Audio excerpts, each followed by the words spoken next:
Is কর্মকর্তাকে আটক করতে গিয়ে সিরিয়ার এক গুপ্তচরকে হত্যা করেছে যুক্তরাষ্ট্র সিরিয়ার যৌথ বাহিনী। গেল অক্টোবর মাসে সিরিয়ার দুমাইর শহরে আইএস বিরোধী অভিযানে নামে সিরিয়ার এসএফএ ও মার্কিন সেনারা।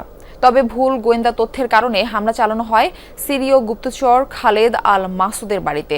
তার দুপায়ে গুলি করে সেনা সদস্যরা মারা যান অতিরিক্ত রক্তক্ষরণে। দীর্ঘদিন সারার হয়ে আইএসের উপর নজরদারি করছিলেন মাসুদ। 25 বছরের ওয়ারেন্টিযুক্ত দীর্ঘস্থায়ী দরজা প্রোটেক্টর, আধুনিক ও মজবুত দরজা। রাত প্রায় ৩টা। সিরিয়ার দুমাইর শহরের এক আবাসিক এলাকায় প্রবেশ করে প্রায় ৩০-৪০টি ভারী যান। সন্ত্রাসী গোষ্ঠী আইএসের এক কর্মকর্তাকে আটক করতে যৌথ অভিযান চালায় সিরিয়ার ফ্রি আর্মি, এসএফএ এবং মার্কিন সেনারা। তবে আইএস কর্মকর্তার বদলে নিহত হন সিরীয় গুপ্তচর খালেদ আল মাসুদ।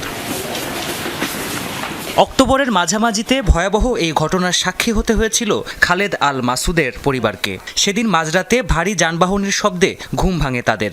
এরপর সবই বিভীষিকা। ধাক্কা দিয়ে মাসুদের বাড়ির দরজা খুলে প্রবেশ করে যৌথ বাহিনীর সদস্যরা। মাসুদের দুই পায়ে গুলি করে জিম্মি করা হয় তাকে। এর একদিন পর জানা যায় হাসপাতালে নেওয়ার পথেই মারা গেছেন মাসুদ।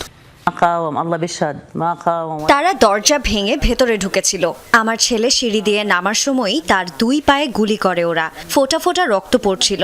সে অবস্থাতেই ওকে নিয়ে যায়। পরদিন হাসপাতালে যেয়ে দেখি সে আর বেঁচে নেই। কি হয়েছিল, কিভাবে মারা গেল কিছুই জানি না। আমার ছেলের হত্যার বিচার চাই।